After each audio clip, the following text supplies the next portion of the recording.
Hello guys, welcome back. This is a miracle, another video so soon after the last one. I'm trying. What I have today is a weekly plan with me, unlike the previous videos I have done. I have already drafted out what I'm doing. The reason I'm filming this is because I have been using this layout for quite some time now and it works perfectly for me and it's fairly easy to do. So maybe it will work for you as well. To show you what it looks like, let's look at my last week. Very easy, the month and the days, or I should say the week that you will be planning. You can have a little box here for whatever you want. I have been trying to make it into goals. Then here, I really like having a small calendar and highlighting the current week. This thing right here is something new that I have been trying and I kind of like it. It does give me a better idea of my sleep schedule, you know, which is always good. But I also like to kind of see during the week when I have worked, or I should say how much I have worked on which area. Then, as you can see here, I have the days with the weather. The weather is just to make it look kind of cute and fun. It's not necessary, obviously. Sometimes I like to know just because I might have errands the next day, so it's cool to know, okay, so tomorrow is going to be this kind of weather. Maybe I feel like staying in, maybe I feel like running the errands. Then what I have at the bottom is usually my Sunday. This week will not have a Sunday because, well, I should say it will have a Sunday, it just won't have a Monday because today is Tuesday. And obviously I'm late planning this week. Anyway, this bottom box right here has tasks, emails, and calls. So here I try to write down all the tasks / to-dos that I need to do for the week, not necessarily on a specific day. I also have sometimes calls that I have to make or follow up on, or emails that I have to write or follow up on.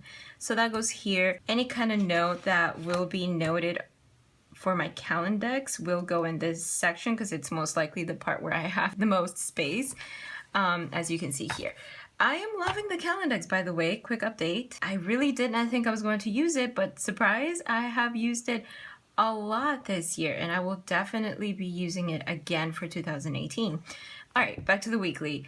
Next, we have a box for next week, and here I like to write things down that are going to be happening the week after this one. Some of these things I already have on my Calendex or on my monthly log, as you can see here. And I just like to know, oh, okay, so next week, this is when whatever is happening, because sometimes I get so distracted or so busy that I don't realize that whatever event is coming up was next week. So this helped me out with that. As you can see, very minimal decoration with this. You can always add some shadowing to the boxes. I find that that gives it a little cute detail and just a little bit more fun. The most color I have here, my time tracker, I like it that way so far. So we're gonna go ahead and, oh right, so I wanted to show you guys this. I did go out of town on Thursday, so I did a super quick packing list because the packing list that I have, this packing list is kind of, as you can see here, it's way more detailed and it's usually if I'm going for longer than just a weekend. So I wanted to do like a second version that's like, oh, a weekend trip. Has this stuff, some budget stuff that I'm covering here. And then when I got back, I really didn't want to do any kind of planning. I was pretty tired. So what I did when Monday came along and I didn't have my week ready, I just did a quickly daily layout and okay, hey, I have this stuff to do, some stuff scheduled, and took care of that. It helps me keep my day organized. And then at the end of the day, I kind of did a to-do tomorrow, which ended up being a to-do this week kind of list. And I got this sticker today, so I just noted that right here. Another reason why I love the bullet journal. You can literally do whatever you want with it, however you want. Yeah, that's it. So we're gonna go ahead and move along with this. Like I said, it will look a little different because I will not have 7 days. I will have only 6 days. So that just, you'll see how it ends up looking. Anyway, let's go ahead and get started.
Alright, so I don't know, something very weird happened with my phone because I used an old iPhone to record this.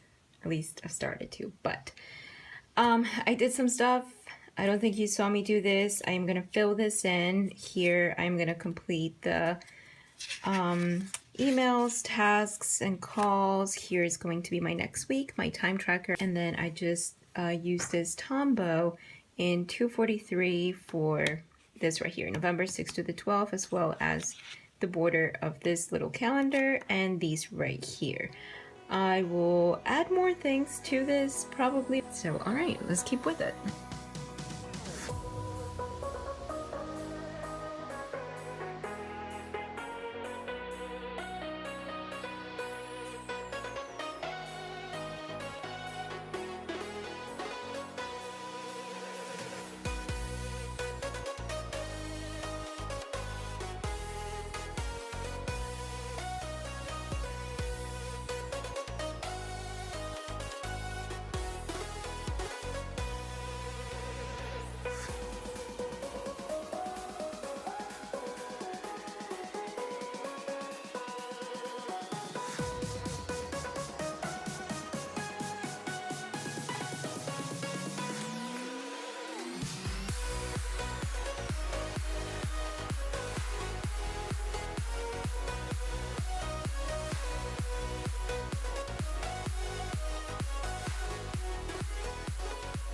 So I am done. I've had a few interruptions, but first things first, this is why you want to use a highlighter over whatever writing tool that you use, unless you know that it's not going to smudge. I always think about this twice the last couple times that I've been doing it. I've been making sure to use like a zebra mild liner because it is kind of like a highlighter, so it won't do this. It won't smudge my pen or anything like that, but you learn the hard way. I tried it anyway and it got smudged. That's okay, I just went over it again. I try to give this a little bit more dimension. I guess you can say some shadowing. It's all right, it's not the greatest. And then I just, you know, splattered the green everywhere I could just to make it look more together. I decided to do print handwriting on here instead of doing my cursive. I guess just to kind of go with this, but maybe I'll mess around more with it, maybe not, if I have time this week. And that is it. I'm gonna go ahead and fill out all my to-dos, appointments, and stuff like that. I did include Monday here on my time tracker because like I mentioned, I used an app to track my dailies where I try to track specifically my 2 jobs. I kind of try to track these 2, but I don't always. And I do have a app that tracks my sleep the minute I go to bed and the moment I wake up. So that's how I track my sleep. Well, before I sign off, the reason that I like having this mini calendar here and highlighting the week that we're on is because it gives me an idea of where we are in the month, which I know sounds silly because if I'm planning, shouldn't I know where I am in the month? But I do tend to be a more visual person and sometimes I need the big pictures. So I could be on the 23rd or the 26th and I'll think, yeah, no, I totally have like 1 more week. But in reality, I just have like 4 more days of the month, and that's something that I don't exactly am aware of at the time that I am on that day. So that's why I love having this. It gives me an idea of where in the month I am and, you know, hey, next month is coming up, so chop chop. That's kind of it. This was super quick because, you know, when you find a layout that works for you, you want to stick with it and you can kind of like change things here and there about it to fit your week. But especially when I'm busy, I tend to not experiment with new layouts. I just go with what I know has worked last time. And yeah, that's it guys. Thank you so much for watching. I hope that this is useful and I'll see you on the next one. Bye guys.